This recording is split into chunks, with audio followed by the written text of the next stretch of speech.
Hey, Kliq This fans, want to get closer to the show than ever? Join Kliq This TV. Kliq This TV offers early commercial-free access to wrestling's hottest podcast, plus live audience tapings of their show every friggin' week. Head to kliqthistv.com now and get inside the show that's just too sweet. The following podcast contains mature language and adult discussion.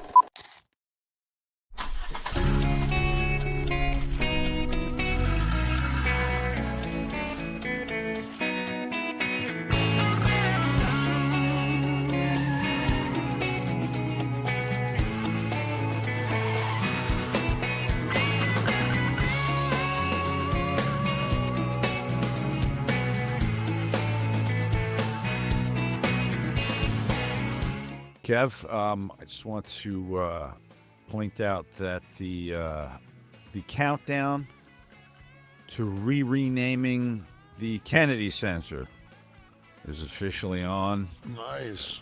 And I think we're at, this is to the inauguration in 2029, which will be Saturday, January 20th, 2029. 1,128 days, 16 hours, and 13 minutes and 50. There it is. So you guys are going to have to wait that amount of time till that comes back. And you know what? We can also consider this clock to count down to the demolition of the Wall of Presidents. So I think you got to leave the Sleepy Joe up there.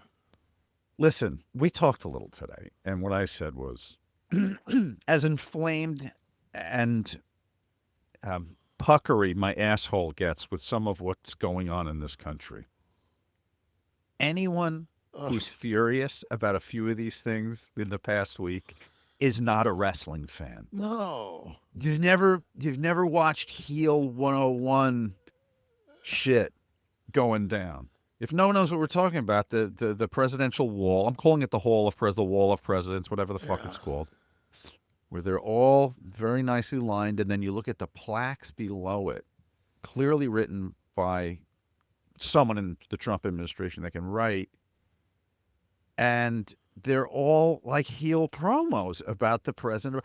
Joe Biden's starts with the word Sleepy Joe. Unbelievable. And then it's several paragraphs. I don't know how much of his lifetime of service is mentioned, but I know Sleepy Joe's mentioned. And I said, this is a... But isn't the picture of him, the auto, the machine that does the automatic autographs, isn't that, he doesn't even have a picture. It's that auto pen thing. His picture's not in there. When they put his picture up, it was the auto pen. I thought I saw. I was flipping through some of them I don't today. know. I'm just saying that when he originally put that up, no, look, see the auto pen. Oh yeah, it's not even his photograph. It's the auto pen. How does nobody appreciate the fucking heel revelation that this was? But my whole thing is, people, they've showed that fucking auto pen thing 100 times on the news, and then you get shitty over he put Sleepy Joe underneath it. There's not even a picture of the fucking man. Right. The text under the one black president was, "This is the most divisive picture on the wall here." Most divisive president of all time. President, right, yeah, saying it without saying it. Wow, really? How did that happen? That shit could have opened Nitro 30 years ago, unquestionably, with Eric doing a wall of greats, and underneath all of the legendary NWA champions on the wall is the NWO's version of why they're douchebags. Yeah, absolutely. It's such a fucking heel move. It's so. I try to. There's a lot of shit that went down this week, and like Mick was in the news. Mick Foley, yeah. Yeah, he bailed. And I was just like, man, like, I understand it, and if that's how Mick feels, it's like I get it from Mick's standpoint, but like for me personally, because I had some people text me like, "You gonna follow suit?" I'm like, uh, well, I said, let me explain my position. I called a couple people because I'm not gonna fucking text uh, my thought patterns, but I'm like, Paul and I drove up and down the road for a year and a half. Paul was the first of the clique to hold T. He came through, and I wasn't home, and we have a picture of Paul in Arizona, and he's holding T, and T is, I mean, God, he's looks like a glowworm. I mean, T's probably 8 pounds, So, like he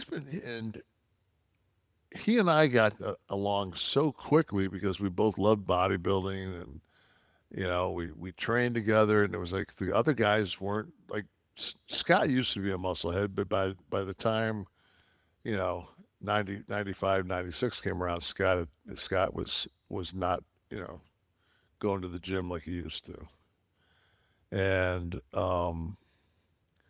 so then, at that point he was with Joni, and then, as time goes on, he gets with Steph, and I was at their wedding. I was one of Paul's best men. I was in the wedding. Uh, when I was Diesel, they flew my wife up to New York City, and Linda took my wife out for the day, like a girls' day out, and they had dinner. That my wife and Linda had dinner at the Rainbow Room that night.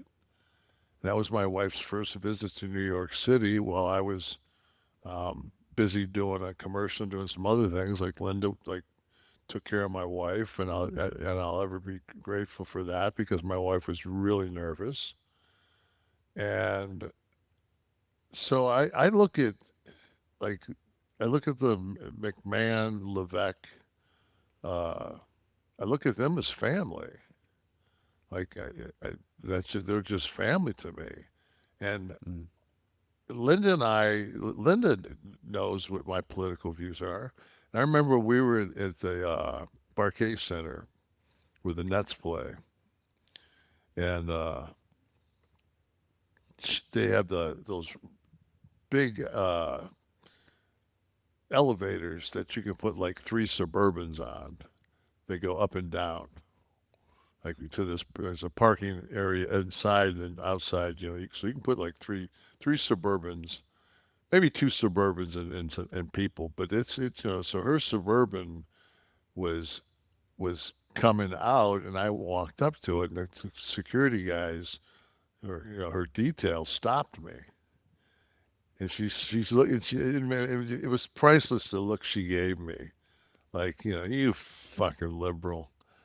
And she just looked at me. She goes, he's okay. And I went over and I gave her a hug, and I asked her how she was doing. She said fine. And it's like they're my Republican family, like they're family, like. And So I Mick, mhm. well, but my whole thing was like Linda was in Trump's cabinet, and she was in charge of small business the first round, and then now she's with the education this round, and Paul's involved with the presidential fitness that Arnold was, and of course Paul's going to. I mean, that's a huge honor for Paul because it's such a love for him, and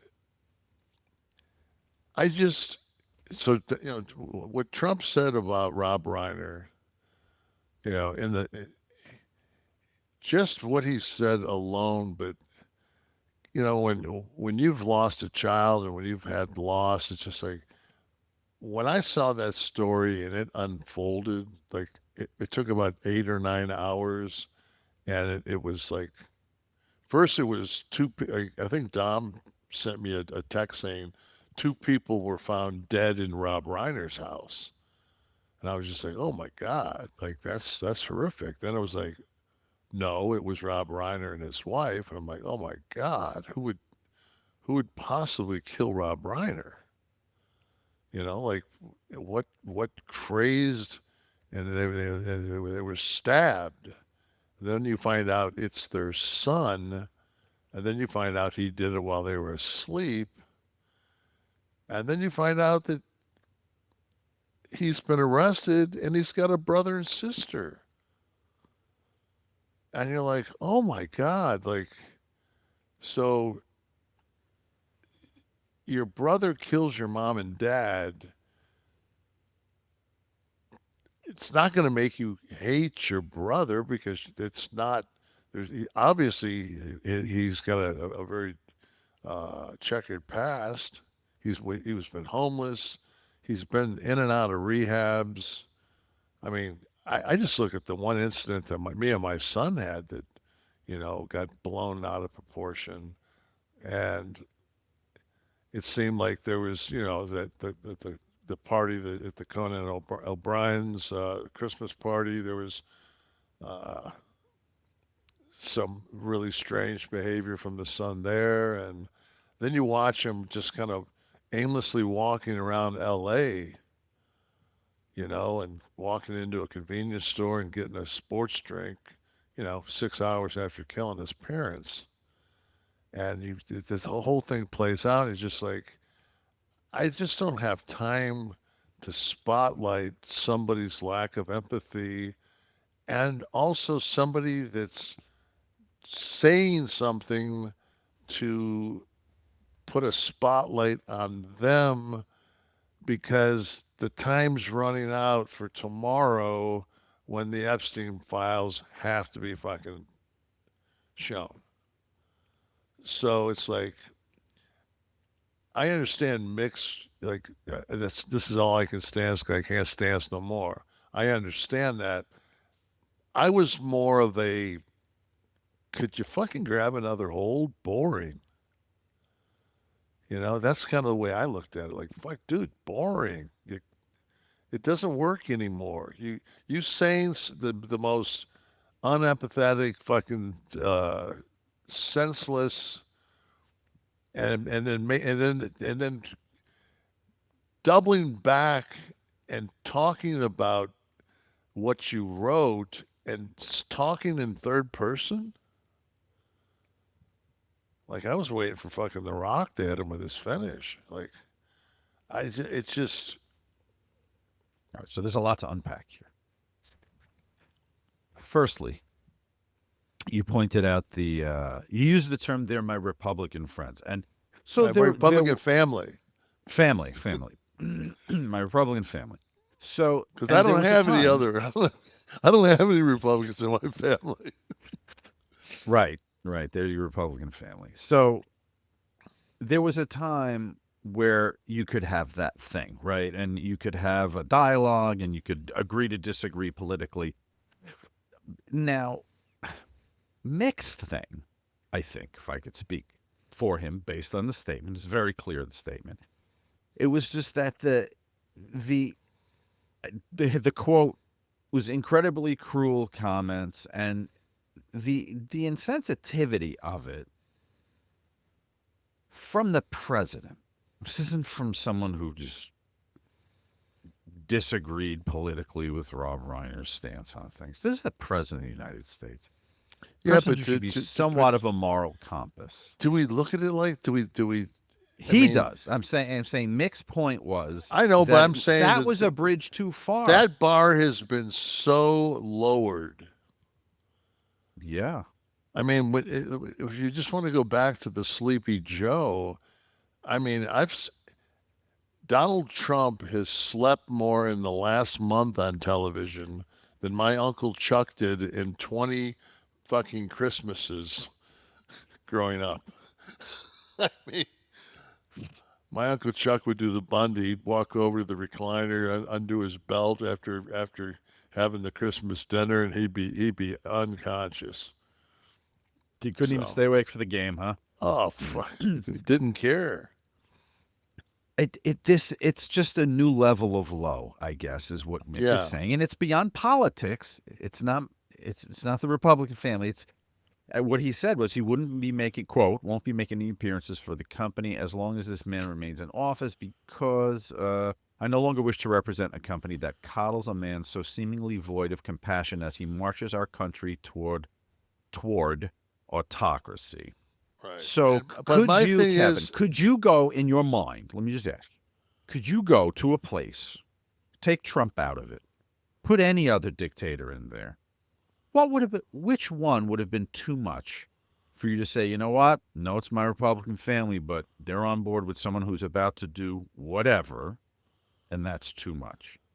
Is there But my whole is there thing a with historical figure that would have been too much for you? I mean, Hitler, of course. But my thing is, if the Republican, if the MAGA voice and that insensibility and lack of empathy was something that was carried on through the product that the WWE was putting on, because my deal is with the WWE. My deal isn't with MAGA. My deal isn't with Trump. And I don't see those sensibilities coming through my television screen when I watch Netflix and when I watch Raw and when I watch the Saturday Night Main Event. But the company is run by people who are giving implicit permission for this behavior by working for someone. But Dana White, Dana who White does these things. I would have a much harder time working for Dana than I would, because Dana is like on Trump's speed dial. Well, Linda has a position, a cabinet position. Yeah. How's that for speed dial? That's the fucking office down the hall. Next to the ballroom. That doesn't have an architect. I learned that today. Unbelievable. I don't know. I understand that there's but I don't look at Rubio. I like even Cruz. What Cruz said, after the Reiner incident was it was a sensitive. It was well thought out. It was not everybody in the cabinet is Donald Trump. My only problem, and I don't have the real estate in my brain to let him, like, people are saying, oh, the Trump derangement syndrome. No, motherfuckers, there's no such thing as Trump derangement syndrome. It's the fact that the fucking man, Donald Trump, is deranged. It doesn't affect us. We don't become deranged. We just have to watch him. We have to watch a deranged human being. And if you don't come to the conclusion by now that, hey, I've went to that restaurant for the last fucking year, and every time I go, I get a pubic hair in my food. I'm just not going to go to that restaurant anymore, and that's the way I look at it.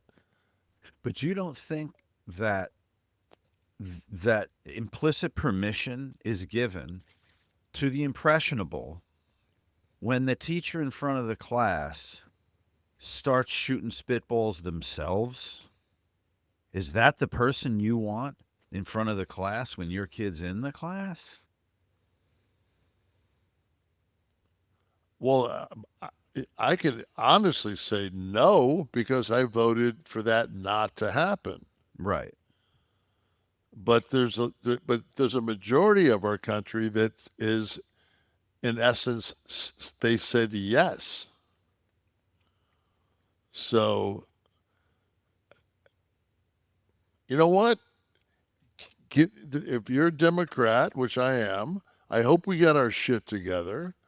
I hope that we take.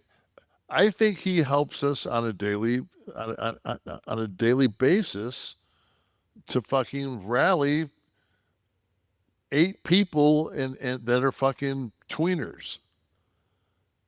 You know, I just his But is the approval. cost to society too much?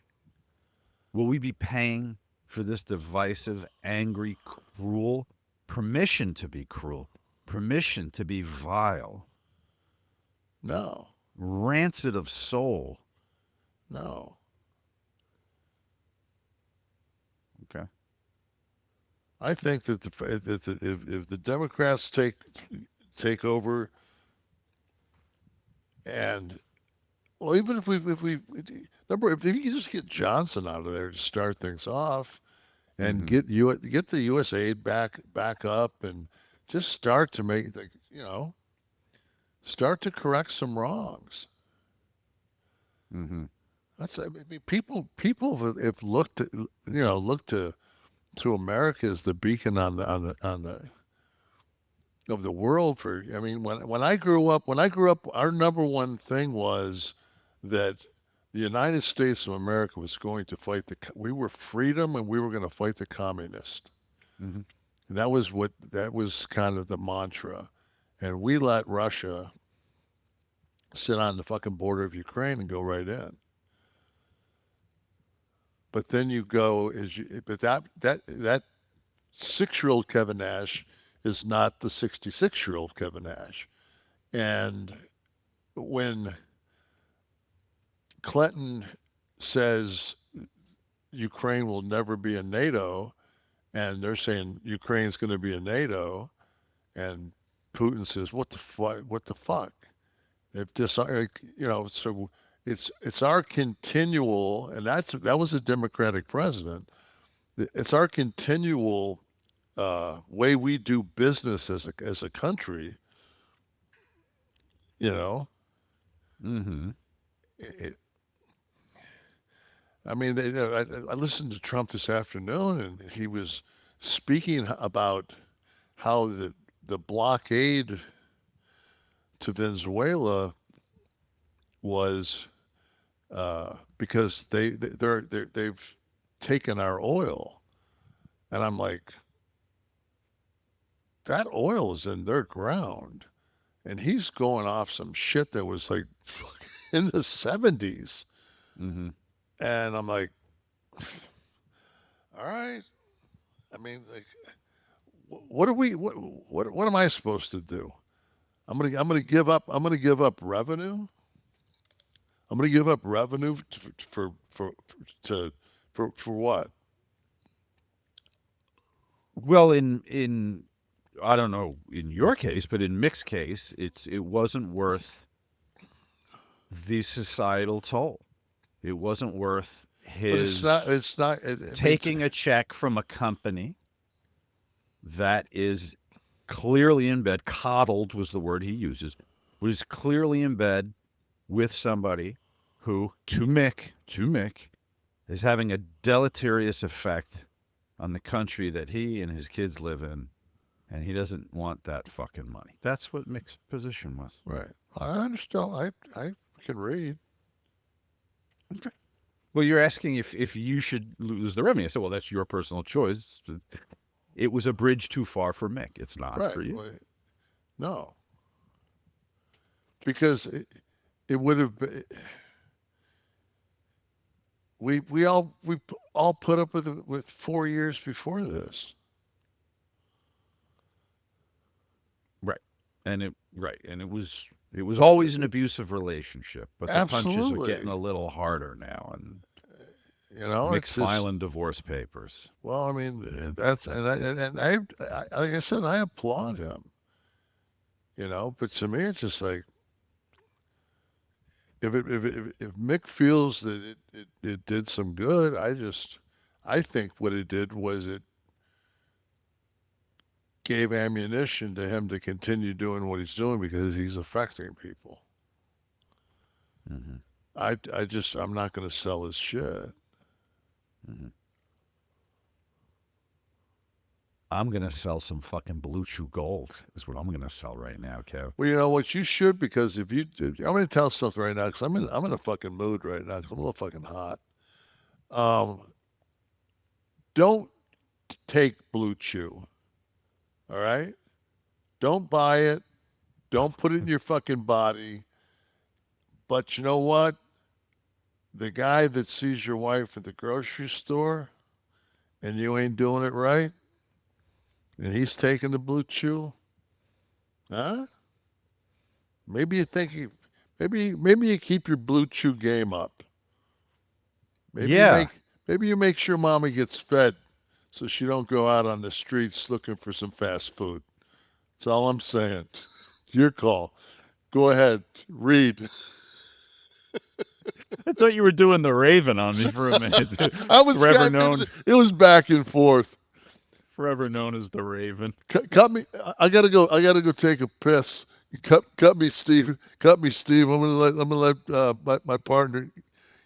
While Kevin pulls out his hog, this is a perfect time for me to tell you how Kevin gets maximum performance out of the hog.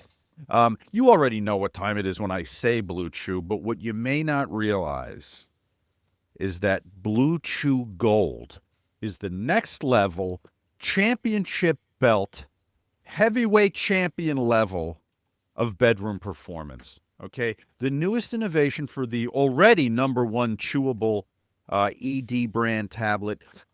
This ain't your grandpa's little blue pill here, because this is a 4-in-1 beast.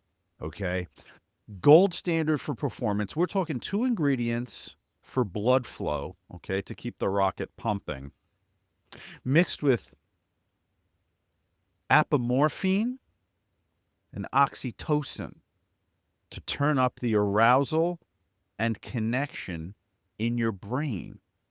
So they say don't think with your dick. Well, now your dick and your brain are thinking along the exact same lines.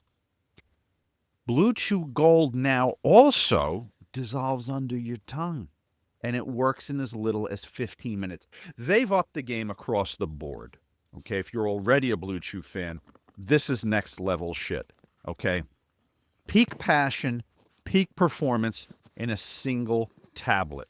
Okay, and we've got a very special deal for our listeners. As always, get 10% off your first month of BLUECHEW Gold with the code NASH. That's promo code NASH. Visit BLUECHEW.com for more details and important safety info. We thank BLUECHEW for not for just sponsoring the podcast from day one, 181 goddamn episodes, but for developing a product and continuing to master the process. Thank you, BLUECHEW. Thank you, we love BLUECHEW. you. And thank you for, like Kevin said, not letting the guy at the grocery store, and you can feed your mom. I don't know what I'm talking about. He did it better than I. Kev, Obama's list, speaking of the most divisive president ever, Right.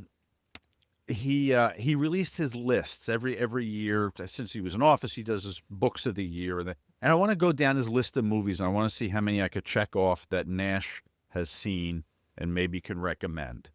I think, very quick scan, I've seen none of these. So I'll be taking yours and Obama's word if they correlate at any time. First one battle after another. I know you did see that. I saw that. Because we had talked about that. I may get to that this weekend. Steve said it's coming to HBO Max. So I'll grab that. Sinners, you saw. that. Okay. It was just an accident?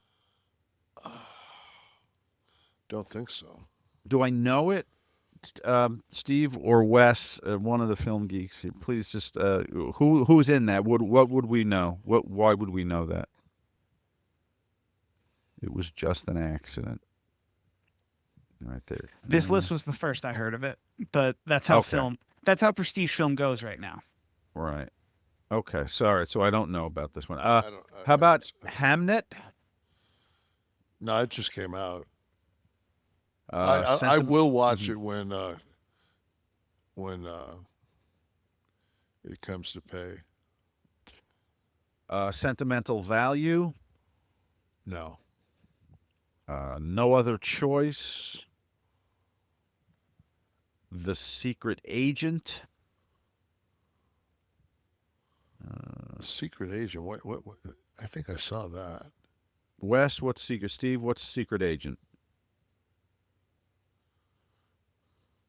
Is this from something from Scandinavia that I'm going to have to endure subtitles? Once again, I haven't heard much about it until... Because the problem with prestige movies, just to explain to everybody, is that the way you get a prestige under the Harvey Weinstein work in the Oscars is you get an Oscar run. And the way to get an Oscar run is to release your shit in December so that it qualifies for that calendar year, but then For it the has next year, yeah. But then it has a run heading into February, March for actual awards season. So usually what happens is you hear reviewers give a top 10 list of movies that were technically 2025, most of which never released in never really released to most people in 2025. Secret Agent's one of them. It's by Neon. It just has to play in some theater somewhere before the end of the calendar year. Train Dreams. Nope. Saw Hoop Dreams. Enjoyed that. Nice. That was a good one. It's about 30 years ago, though. Jay Kelly. That's the Clooney movie. That's right? the Clooney movie, right? It's Adam Sandler, George Clooney. That's on Netflix now. I watched that last Saturday with my wife. And I think that came with a Nash recommendation, did it not? Yeah, I thought it was. I enjoyed it. Thumbs up. Okay. Good Fortune. And let me see, what's Good Fortune? That's with Reeves, right? Yeah, that's Aziz Ansari, Keanu Reeves, Seth Rogen. I believe they shot this a long time ago. Yeah. But Aziz Ansari, there's been some stank on him. Yeah, so he had to wait. So they had to sit on it. And then Orwell, 2 + 2 = 5. Nope. Is that a documentary, Steve? Orwell, 2 + 2 = 5? About George Orwell? In my head, that's what it is. It was actually an ode to the when Bob Seger was still with the Bob Seger system, and it was the 2 + 2 is on my mind cut from the Seger system. We had to work Detroit in there, didn't you? Had In to. some way. I'm going to Pittsburgh tomorrow. It's a Haitian. Well, he's Haitian. I don't know if the film's okay. All right, so there's the list. Anyone that would like to go out and schedule some viewings this weekend. I'm surprised. Actually, I think I saw 4 of those. I'll try to get to the one thing after the other. What is it? One battle after another. And then maybe Jay Kelly. Some feedback from last week. We had friends watching and listening, like the one BG who said it was very old school, but Gunther going over long term could be a great move. They better really push him, though. He was world champ in 2025, but took a backseat to Cody, Roman, Seth, and Punk. He needs to work with more established top guys. Think he's the best choice to win the Rumble. Gunther versus Cody or Roman for the title is money and would keep fans on the edge of their seats. Of course, Kevin, they're talking about Gunther having applied the sleeper hold in John Cena's final match, to which John Cena tapped. I was really disappointed with his entrance and his performance on Monday's show. All right, well, let's first address the finish on Saturday night before we even got to Monday. Well, we talked about it before the show, and we all knew that the only finish that was a possible finish was for Cena to tap. Because if Cena wins, how do you open Monday's show? What's the first segment on Monday night, on Monday Raw if Cena wins? Do we run his 20-minute package that we saw on Saturday, and we add the last 3 minutes to his win on that Saturday, and then we just put that in a bow, and then we just start from fucking scratch, start pushing the fucking car up the hill, or do we come in with momentum? And you know, I thought, and this is just me, I I was envisioning when Gunther came out on Monday that he would walk to the ring, he would show absolutely no emotion.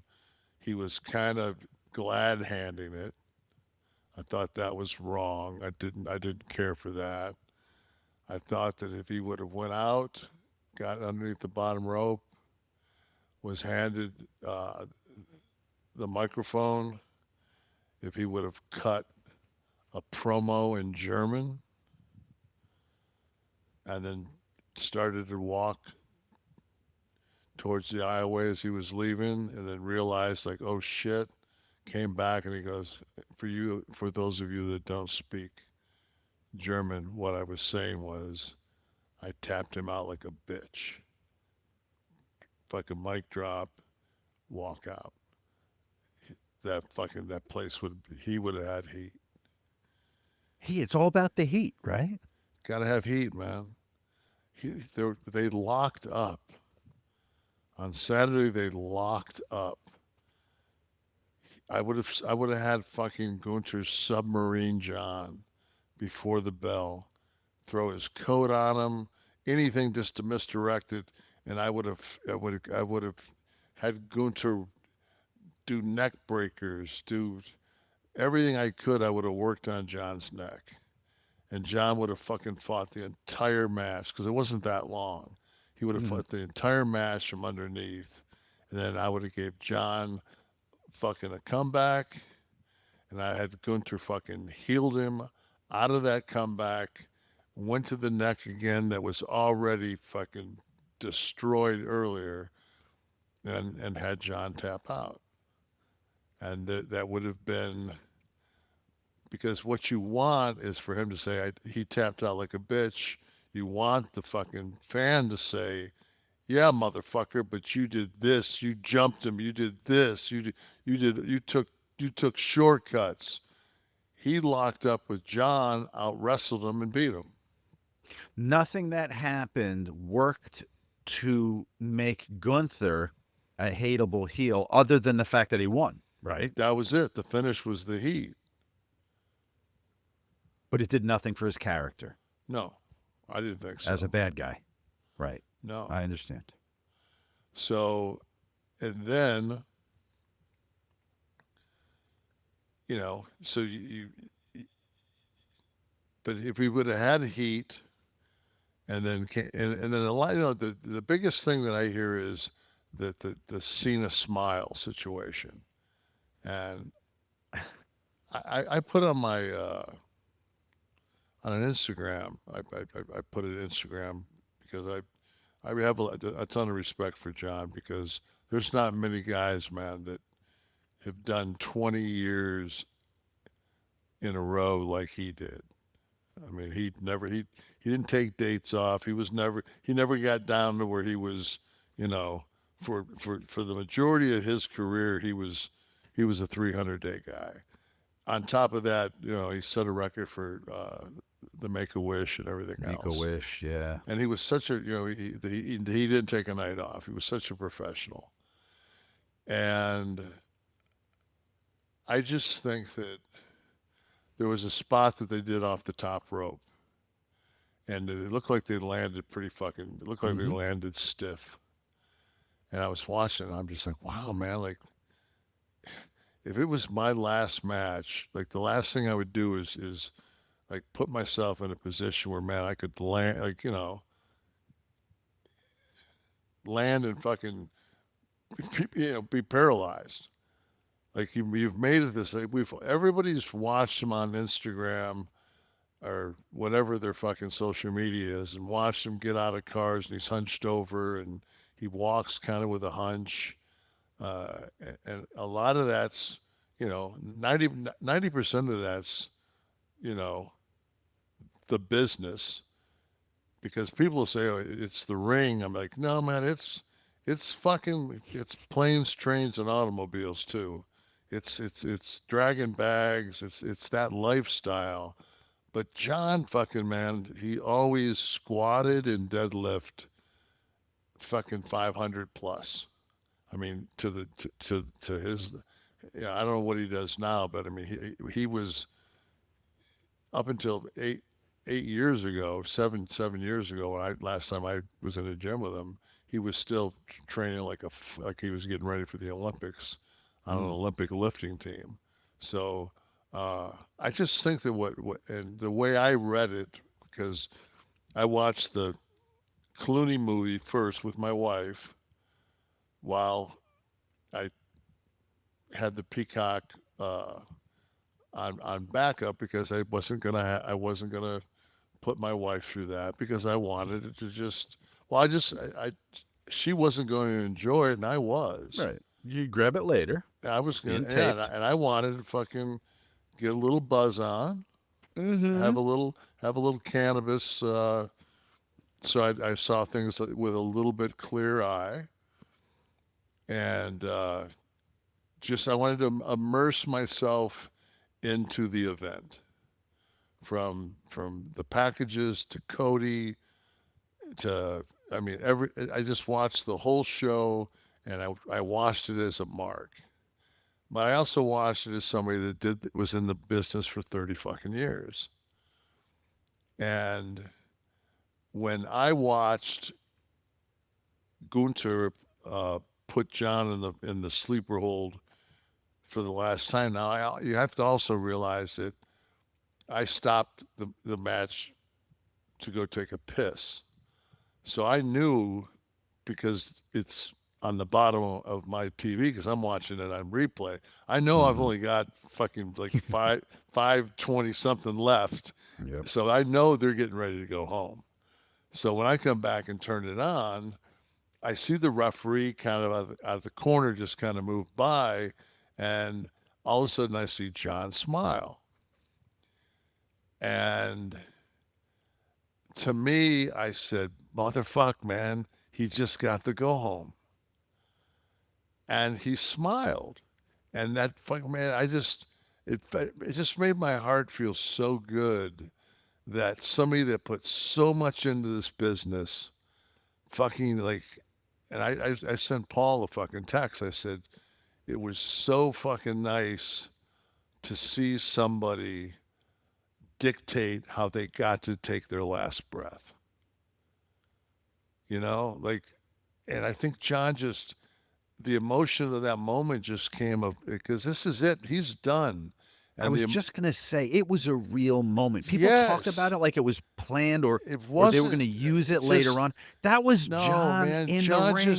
John just fucking just, like, I don't understand why everybody can sit and watch the package and watch the fucking 8-year-old John Cena and watch him mature and watch him go all the way through this wonderful career he has, and gets to this point, and you're fucking moved by watching the package. Imagine being the fucking guy that lived it. And now you're just told for the last time probably in your life Go home. that you're going home. And it's his hand that has to do it. Yes. And it's He just will like, literally end his oh, career like, with his fuck, hand. man, like, this is unbelievable. And that was a and- smile. I loved that. You It's know? awesome. Yeah. It's a real moment. How many real moments are there in wrestling? To Very me, few. The injuries. I said it was as a beautiful a moment as I have seen in professional wrestling. I mean, I thought the Shawn Michaels, you know, I'm sorry, before he kicked Ric Flair in Orlando was a beautiful moment. But I just thought that John going out on his fucking the way he wanted to, and having the wherewithal in almost a because it wasn't fucking, it just, he just was in the moment, and it was just like, go home. He's just like, fuck, wow, this is it. And then, because he smiled, then he fucking straightened his face, and then if he would have smiled and then tapped out, no, it's like he smiled because he got to go home, and then he was just like, all right. And it had to, once you're smiling, if somebody's like, when your mom would say, oh, you fucking, you think that's funny? And you're a little kid and you're laughing, like, you can't just stop because you've already been fucking, you're already in that fucking moment. So it's like, it's not like he's going to completely go from to, so there was kind of like, but he still tapped out, and they got to where, and then the thing on top of that is, once Gunther got off him and he sat up, he was smiling there. And he went like this to the people, like, hey, I gave it all I had, man. Like,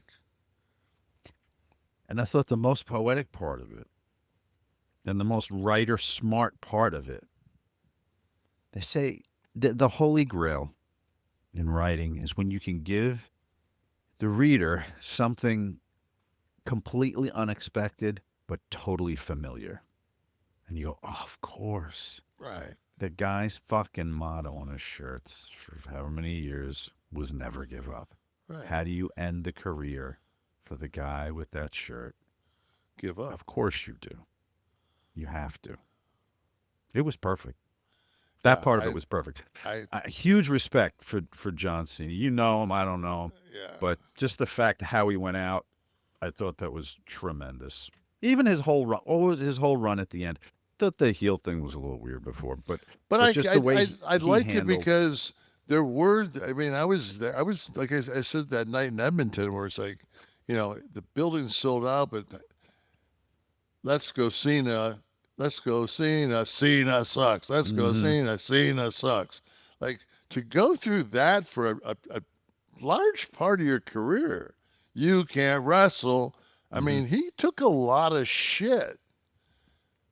But the thing was, he took a lot of shit where it would have been the easiest thing on earth is to fucking turn heel, because then you're the cool heel. You're the cool heel that raps. He fucking kept that white cowboy hat on fucking until that last run. Mm-hmm. And I think he did that was because he wanted to do that. Like, if you want to, at the end of your career, if you want to look back and fucking say, man, I don't want to have fucking any reservations, any second thoughts. Like, I want to have done this my way. It's just like, I never was a heel. So he did that small heel run, but he did it explaining why he was doing it, because of the way they did treat him. Well, you'd have to do that, right? Because, or else it doesn't make sense. Why now, right? You'd say, why the fuck now? If you use his legacy or his history that he built to justify the heel turn, then it makes sense. So I think that's the only way they could have done that and made it somewhat believable. And like he said, especially when there was that countdown, and it was like, I remember he was still a heel, and it was like, I got 12 days left, and he basically like counted them out. I got this one, this one, this one, and you went, fuck, man. Like, he's going to run out of dates. And when he said, like, I'll leave and no one, like, I'll take this belt with me. And he did. Because there's nobody that can follow him on the roster right now. No one. And they'd be foolish to try and make one, right? You can't do that. Do you it. Just gotta.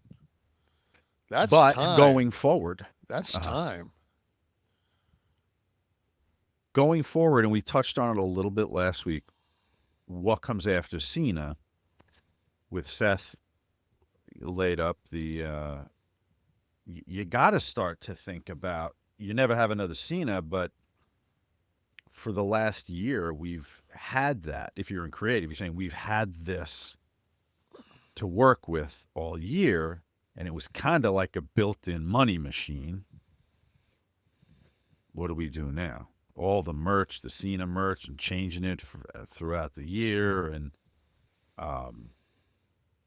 ratings when he's on, and well, now that's not there anymore. So is the product enough now without the John Cena thing to keep driving the numbers that they've been driving, riding the Cena train?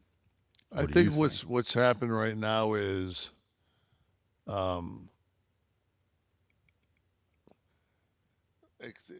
there was the Rolling Stones, and there were the Beatles, and there was there was Zeppelin, there was acts that came through, and I think right now we're at that point where it's like the 80s rock and roll. Like there's Fleetwood Mac, there's fucking Motley Crue, there's Bon Jovi, there's still Billy Joel, there's still Bruce, there's but time has allowed for these other acts to evolve all at the same time, and they're somewhat interchangeable, storyline wise and injury wise. Mm-hmm. Well, But I mean, I think that Roman, when Roman comes, like when you put Roman in a situation, like I forget when he came back and he fucking was shredded and tan and looked like a fucking Greek god, and I think when they took Cody away from us for a little bit, and you missed him, and he came back, and the first, he did his open and all that, and he just grabbed the mic and says, "What do you want to talk about?" And it's like everybody has, like, it's like a bunch of really good stand-ups. Like Carlin's gone, but there's still a bunch of really good stand-ups. Each one has their own fucking styles and sensibilities, and I think that they with the production and just the juggernaut that it is, that it's where it needs to be, and it's fine. It's a good shape, and John left it in good shape. Very good. Bad Lion was, what is that, Goff? Who would be the bad lion, Kev? Trying to figure out who sent in this question called Bad Lion. He says, fact is, nobody could get away with doing what the NWO did on TV anymore. True statement? Are you too edgy for 2025? We were just violent. I think they're. I don't remember splashing anybody on a fucking top of a car. I don't remember the medics being called. I just, right. Desperate, chaotic scene when the medics are needed. When you have to call a fucking medic in, and there's no way they can get a chopper in the building. Mm-hmm. When radar and fucking Hot Lips. Who was the dress? What was the Jamie Farr's character? Klinger. Right. But Kev, I disagree. I don't think you were just violent. I think you guys on the microphone were incendiary. You were a little vile and rude, and you've definitely walked the censorship line. I mean, we've talked about before when standards and practices came in, and which some of the sting was going to be taken out of those promos. It took a while for the white bread censorship to understand what tossing a salad was. You were ahead of the curve. Yeah, I'm telling you, I want you to come over here and toss my salad. And they were just like, "That's bad." Does that mean beat him up? Yeah. What does that mean? Oh, eat his ass. You can't say that. How about if we just? The thing was, we would use double entendres, and we just say, like, "Why don't you stop by the salad bar Sizzler? You still got your shit in. You know, you just Right. had to be smarter. Randy Wilson. Hey, Kev, you're such a sports fan. What is the weirdest occurrence in pro boxing that you've witnessed? Was it Then Tyson biting Holy? Then I saw this. Then he names like the top 7 ones. Like I'm It's supposed gonna be to, one of those. Yeah, like obviously the fucking the Tyson Holyfield. I paid money for that. Then the parachuter. That was Yeah. insanity too. That was another Tyson fight, wasn't it? But that wasn't. I mean, when you're watching a Tyson fight and he bites his ear off, and then they show a close up and his ear is fucking missing. I mean, that's kind of hard to beat that. You know what I remember as a kid seeing live, and it affected me? They even did a documentary about it.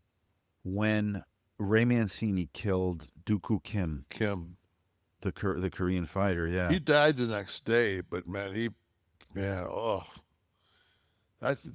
wasn't that like was that the last of the 15-round fights?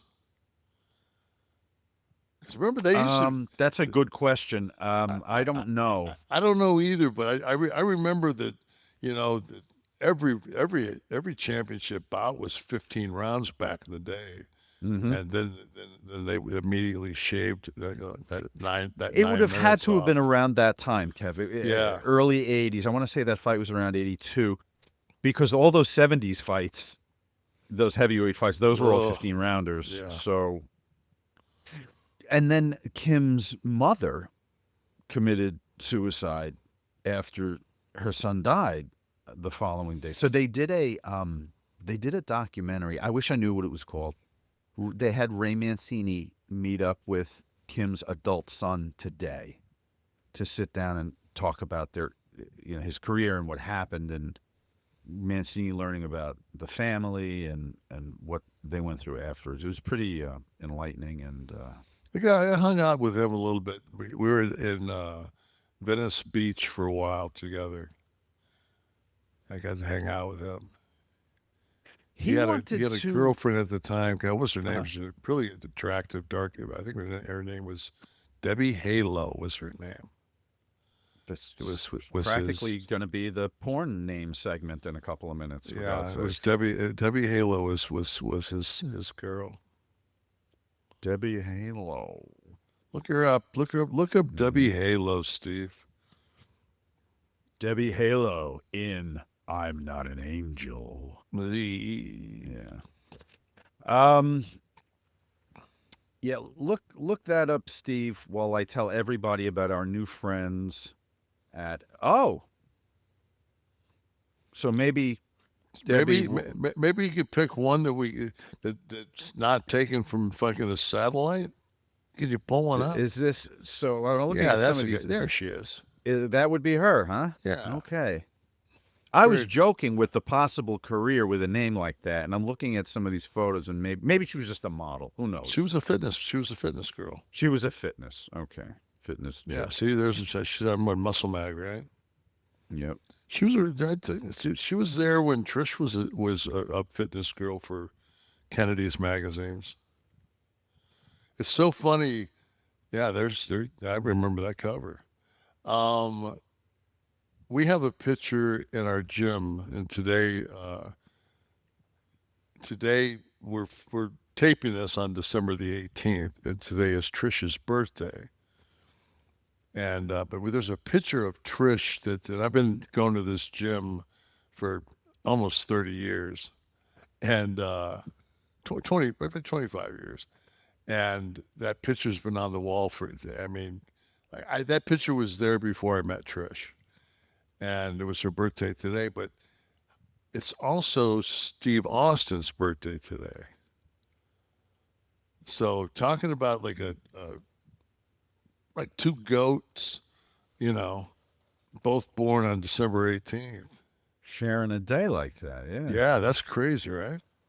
That's got to be the best single birthday for male, female, and pro wrestling. Everyone listening out there, let us know if you were born on December 18th. Let us know what you're the goat of, because clearly that's I what can't it be is. wrestling. No. Hey, but listen, Better Wild is the goat of taking care of your puppy's health. This is so my dog Midge, the queen that she is. We have a very special relationship. My wife calls herself the sister wife in the house to Midge. Midge, I often see she gives signs of allergies. She chews her paws a lot. And that's an allergy sign. So I was elated when I heard about Better Wild. I learned about them through this show, and that's how many of you are probably learning about it. But let me take a minute here and tell you that if your dog is chewing their paws like Midge does, or maybe they're prone to ear infections, they might get red irritated skin, rashy spots. These are not normal dog occurrences, okay? They're signs of allergies. Allergies in dogs flare up when bad bacteria takes over the gut, because 90% of your dog's immune system, guess where it lives? In the gut. So just like humans, dogs need probiotics or good bacteria to strengthen gut health. And Kev, that's why I've brought Better Wild Allergy Relief Soft Chews into Midge's life. It's a supplement designed to support her allergy defense system by strengthening digestion. Okay, they're the first and only chews with Ancestral Advantage Wolf probiotics, for Christ's sake, derived from your dog's mighty ancestor, the wolf, that will help restore healthy balance of good bacteria in the gut. I'm screaming like I'm on a wrestling podcast, Kevin, but I just get excited. What's the product going to give you? A premium blend of wolf probiotics called the Ancestral Advantage, designed to rewild your dog's gut. Okay. The L-Saccii postbiotic. Okay. Derived from kimchi, that's been clinically proven to reduce itchiness and redness in just 2 months with daily use. How about a little bovine colostrum in there to boost immune function and fight inflammation, and salmon oil to support healthy skin and fur? Guys, give this a shot. Right now, Better Wild is giving our listeners up to 40% off your order at betterwild.com/Kliq, Kliq. That's betterwild.com/Kliq, Kliq, for up to 40% off your order. betterwild.com/Kliq. Give them the advantage. Give your pup the advantage that Midge has, and Cooper, hanging out down in Daytona, also will be enjoying the benefits of Better Wild. Thank you, guys. Welcome aboard. I'm looking forward to getting that product. In addition to Gunther, Punk cut a promo which I predict will forever be known as the cross-eyed Neanderthal Nepo baby promo, which is what he called Braun Breaker. They have a January 6th match coming up, Kev. Is this the passing of the torch? Is this where Braun steps firmly and solidly into the spotlight, or is there more time needed?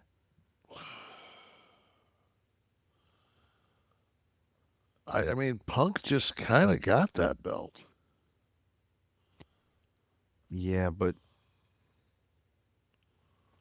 we got to start thinking about tomorrow, right? Punk's not tomorrow. Punk's now. Yeah, no, I just,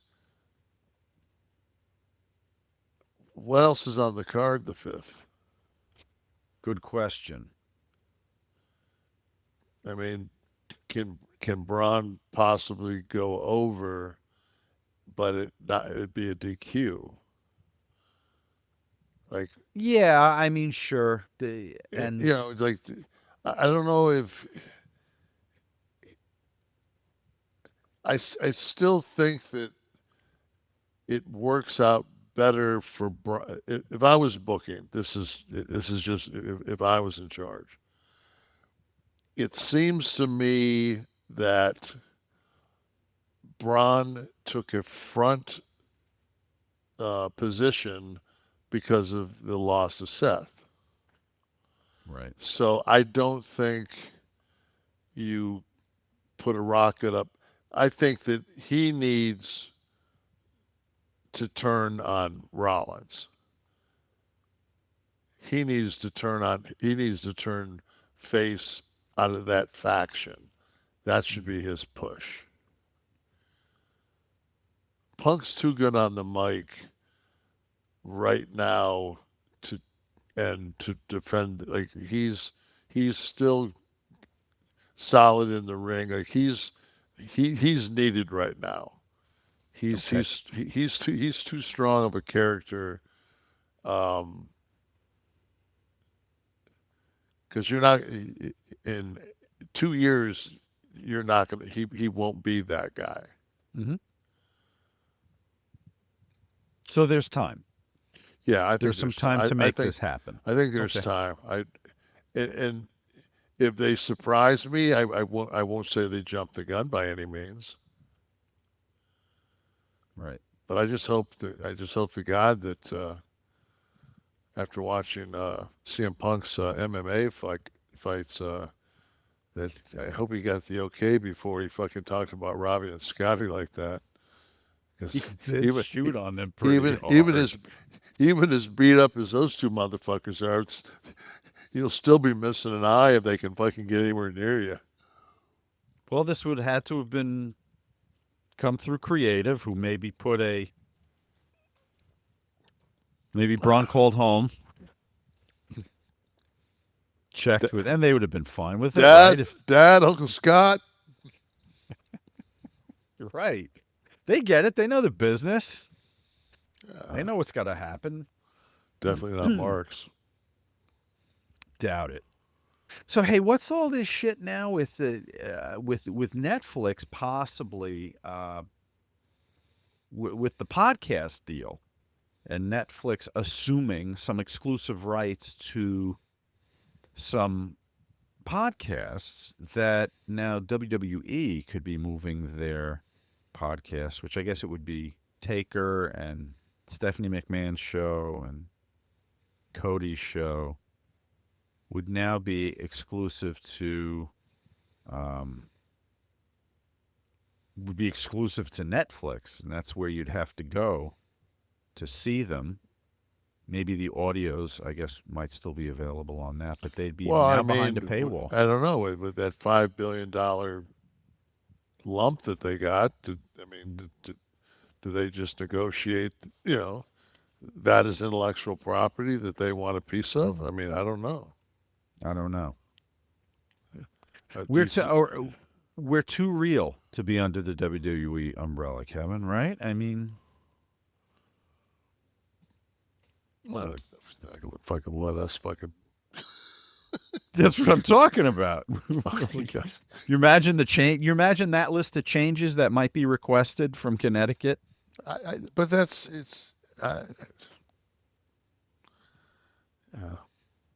they'd have to make changes. They'd have to do. It's called the Taker. They'd have to remove me, and Tamara would have to be sitting in the spot, and the two of you would have. I'm the one that can't fucking. I'm the one that's out of control. A little bit. You got to get rid of me. I mean, fuck. But I enable it. You might be on better behavior. They obviously thought that would work for Take. That obviously that was the magic formula to make Taker's show. Taker wasn't out of control. No, but that was the magic formula, getting the wife next to him. So maybe that. I just think that I watched when Mark basically said that he drove across town and like they did all of his shows in one sitting. And he said he took everything he could just to drive across town and do that once a month. So, I think that it helps that your wife's, because your wife is going to, our wives are younger than us, so of course they're going to be able to. They're going to have more energy and be able to drag our asses around. You get a bunch of us grumpy fuckers together. It's just like, Oh, I always said in the years that I'd be asked about podcasts after kayfabe, I said, I'm not going to be the guy that sits on camera with somebody that you can tell I just dragged out of bed and convinced to sit and talk to me for 2 hours. right. So fortunately, I never had to do that. You do get your dick hard for the show.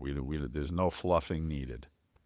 No, I mean, and my whole thing was, I didn't put anything on social media or put anything anywhere, and I didn't answer any questions because I wanted our take on the Saturday night main event. I wanted our take to be our take. Mm-hmm. And I wanted it to if you got to wait a fucking week to hear it, then fuck, you got to wait a week to hear it. Right. You may hear other people talk about whatever Right. the day after, but you don't get Nash until you get Nash. Yeah, And because that's the dealio. we go Thursdays. I don't think this will ever happen, but there's talk about the Bears going to Indiana if they don't get, excuse me, the financing secured for the stadium that they want to own.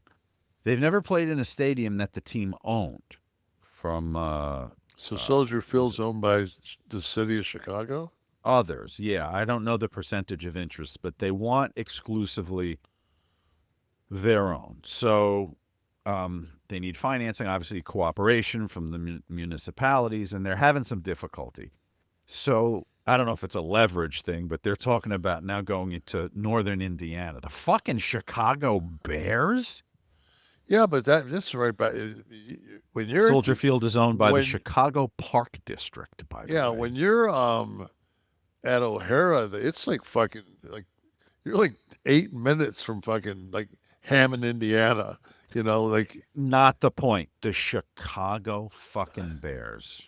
Well, I watch shit all the time, and they were talking about somebody was talking wrestling on something like the Survivor Series was from the wrestling hotbed of Richmond, Ohio. And I'm like, that was a suburb of Cleveland. That's where the Cavaliers played in the Richmond in that Coliseum there. Just like Landover was where the Bullets played, just like Auburn Hills is where the Detroit Pistons played.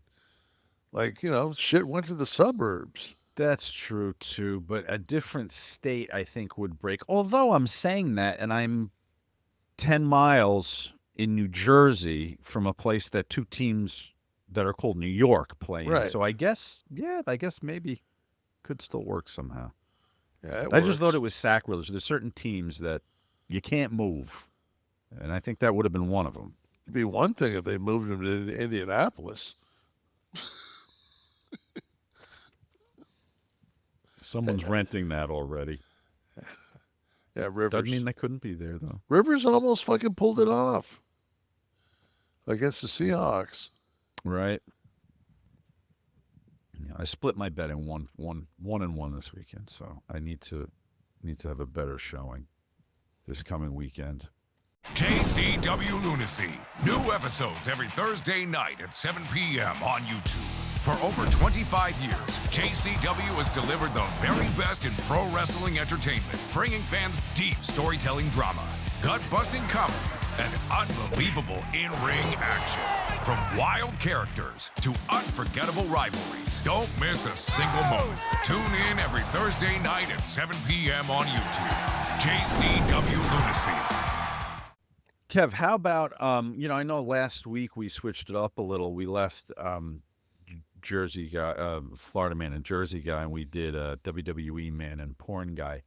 This week, NBA man and porn guy.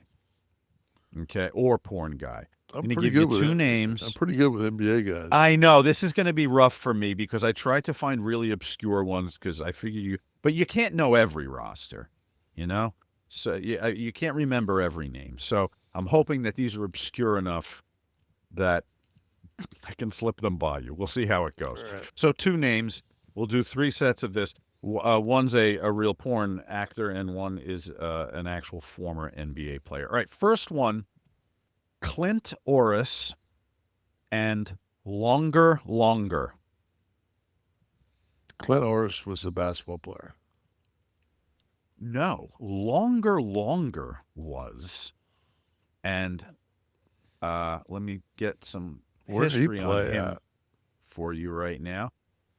2008 to 2011, from the Sudan, thus the name, and looking for a team here.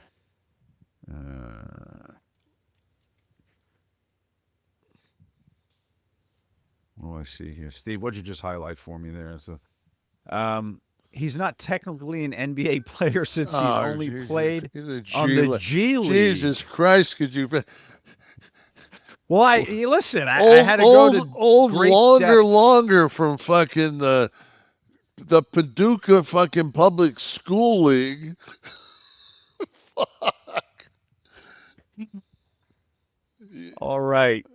Boo. How about this one? Fat Lever or Lance Thruster? Fat Lever played for Denver Nuggets. All right. So you know Fat Lever. Yeah. That was a real name. Yes. And what was it? 82 to 94. This one I knew I was in danger because of the tenure. 12 years. You had to run into Fat Lever, and you probably would have reminded. You would have been remembered if you ran into someone's Fat Lever. How about this? Richard Cheese and DJ Strawberry.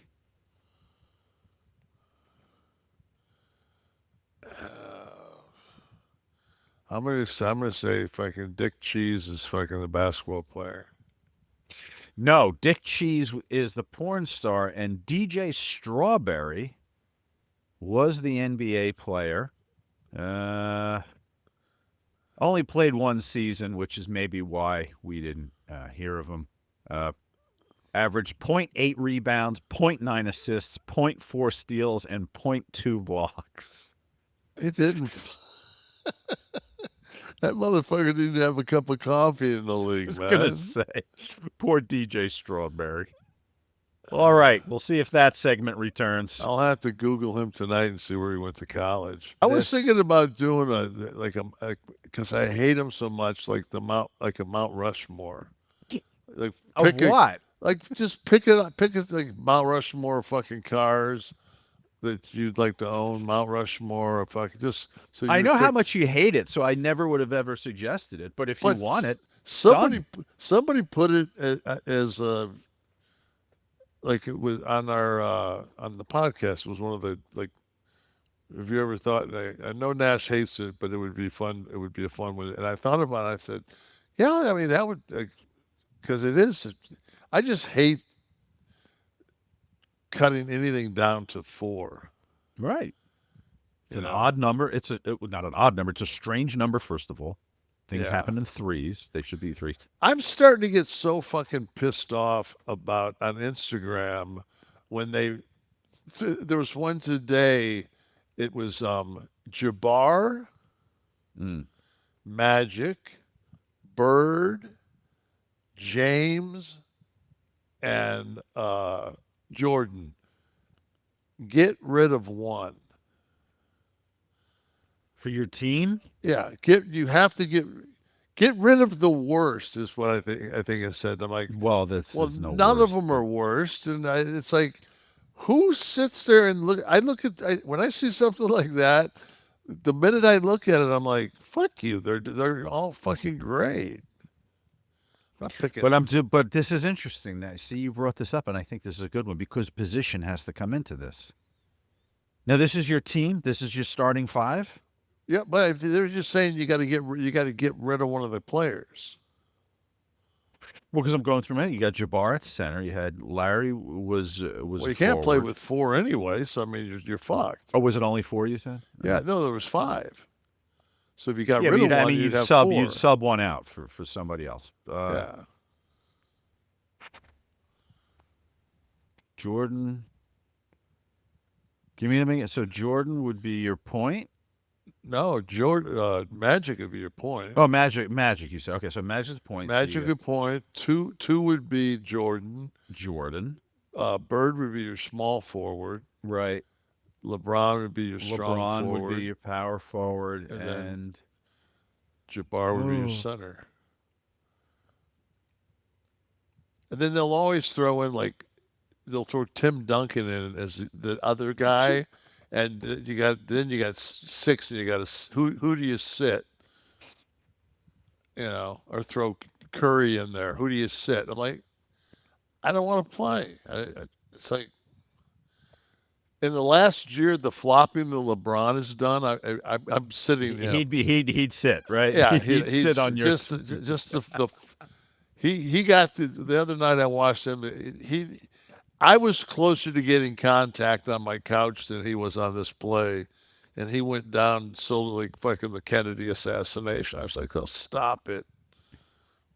He went down like the Kennedy Center.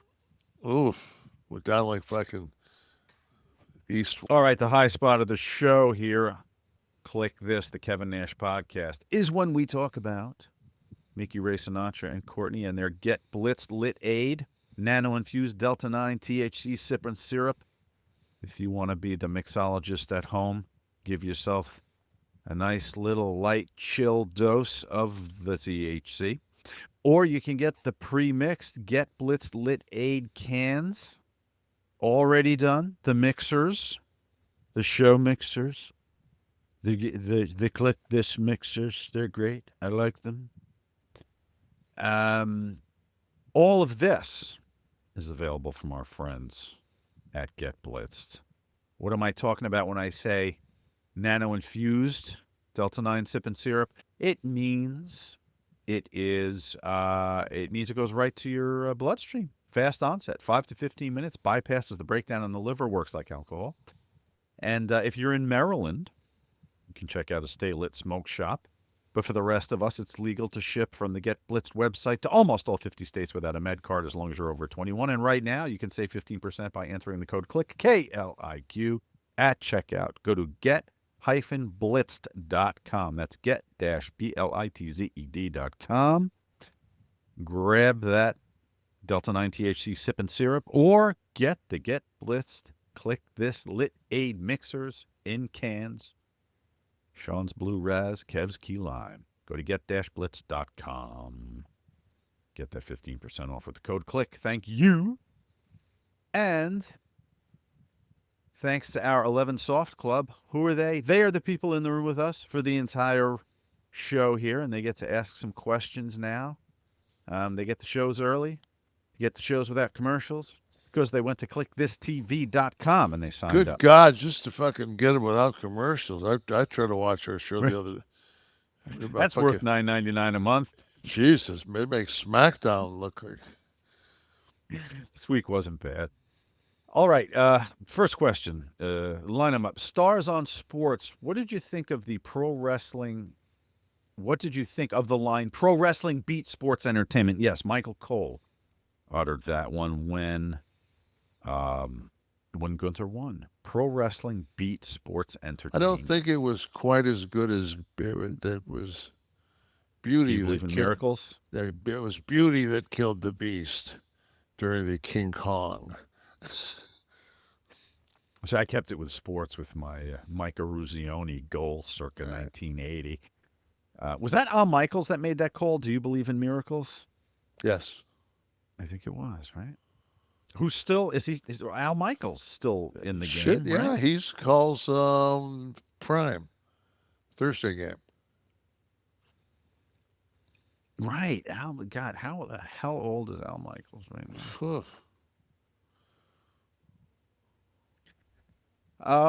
All right. Still great. So, well, anyway, so your opinion on that. Did you have any problem with that proclamation that Gunther's victory, pro wrestling beat sports entertainment?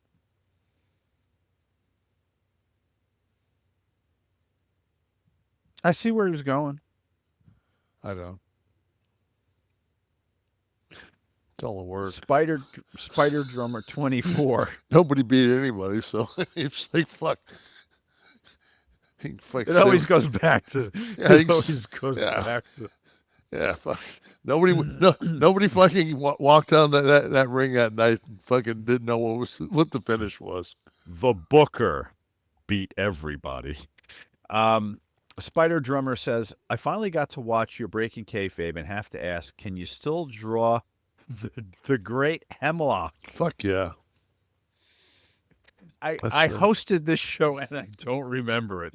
What was the quote? It was the Hemlock was I spray painted it on the wall of the Humanities building when they took the hostages. The Iranians took the hostages at our embassy in Tehran, and I spray painted this giant hemlock, and it was on the Humanities building. It said the Grand Hemlock says death to the Iranians. And it made it made the Daily Beacon, which was our school newspaper, and it made the Knoxville Sentinel. It was fucking vandals. You've had your art covered more than 99% of the fine artists in the country just by getting that coverage of your spray. Hey man, your spray art. The funny thing is I would. We were in San Diego, and before, we had practice, the shoot around at San Diego State, and then my buddies would go out to jump ball against San Diego State, and during practice I had went out because the ball rack was at center court, and I had went out and with a Sharpie I had drawn a small hemlock on the floor, and he goes before the game, he goes, I look down and I look over at you and you go like this and you look down at the fucking ground. I look down and he said, I see that fucking hemlock. I'm like, fucking Nash, like you're out of control. Oh, so you are the one out of control, clearly. Yeah, thank you, Spider, and thank you for watching. The KC Vault is where you can go for the kayfabe commentaries stuff. Always have some stuff for free for you guys if you don't want to sign up for the Vault, but you should, because it's hundreds of hours of the best shoot programming ever created, and the precursor to the WWE Network and everything you see now. That's not on-camera product. Stars on Sports, what are your thoughts on Tarantino saying Paul Dano is the weakest actor in SAG? You know he said that. Pretty I didn't know he said that. So you put him with the weakest male actor in SAG. This has to be a personal thing. Limpest dick in the world, he says. He later clarified, I'm not saying he's giving a terrible performance. I'm saying he's giving a non-entity performance. I don't know. It's strange. But listen, Quentin Tarantino I applaud... didn't understand There Will Be Blood is the short answer. Okay. He felt that Paul Dano should have been like a stronger, more masculine energy to the opposing character, but that wasn't the point. Well, he also called him the weakest male actor in SAG. So listen, but if that's how you feel, I applaud someone for going out on a limb like that and not being afraid politically of what'll happen to you in Hollywood to throw it out there. I don't know. I'll have to see the film, see if I agree. Ace Ramon, do you think AEW would have handled Cena's retirement better? I know the answer is no. I just want to hear you explain. Well, Sting had a retirement, and he'd never lost a match, including this last one. I think that him and Darby went over in a tag match, and then they fucking put the belts up for a tournament after he left. So they probably would have handled it differently, Ace, but not necessarily better. All right. You might have got your finish, the finish that you wanted. Cena went over, but I don't think that was the right call for the business. A wrestling historian, always ready with the facts from the past, Kevin. And he says, Mr. Nash, on this day in 1995, you defeated Mabel in 8 seconds on Raw.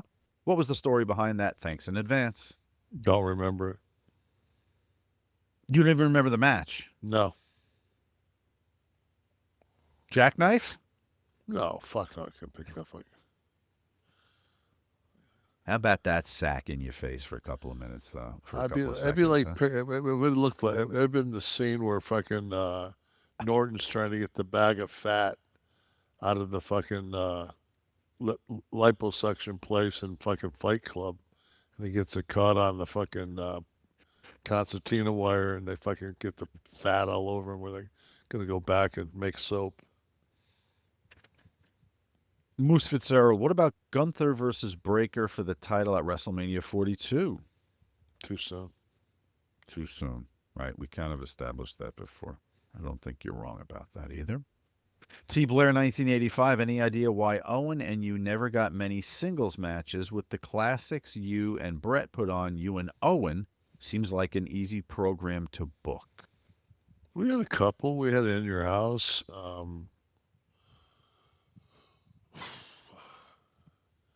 I mean, compare him to Brett in the ring, Kev. Similar, different? No, completely different styles. He was.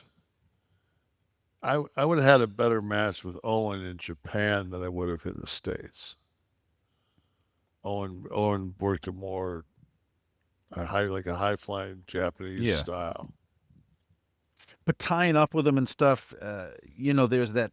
When you feel somebody, they're loose, they're easy to move around. Were they similar in that? I wasn't much of a lockup guy. I usually cut everybody off. Right. All right. Send me one more. Unless you're my size. Ivan's True Family Stories. I want to send a special happy birthday to Stone Cold Steve Austin today on his podcast. Your sense of words of wisdom, just being there is a blessing. Okay, Steve, there's a shout out from Ivan.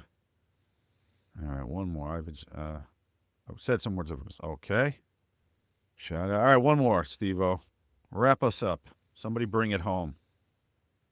Hey, Kev, did you enjoy episode 8 of Mayor of Kingstown? This is Moose Fitzgerald. Yes.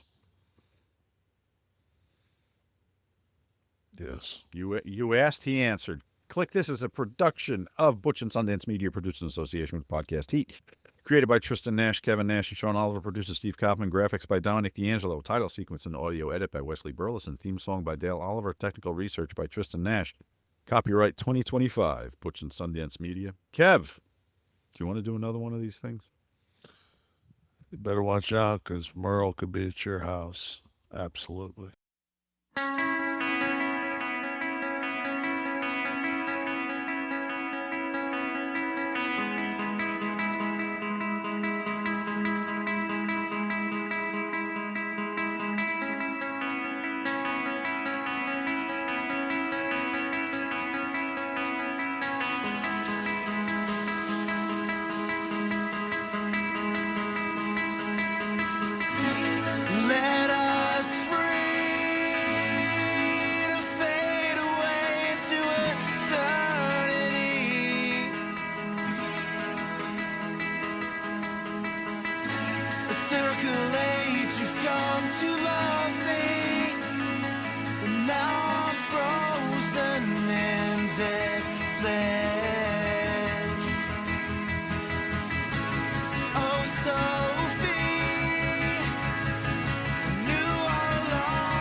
Customer service never answers a thing.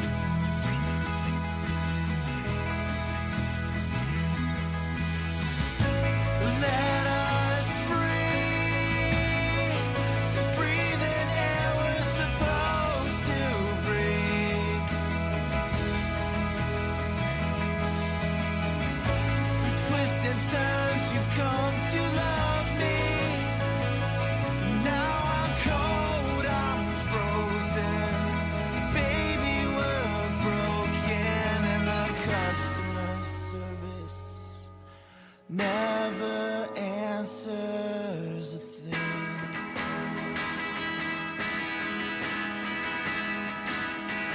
Yeah, the customer service never answers a thing.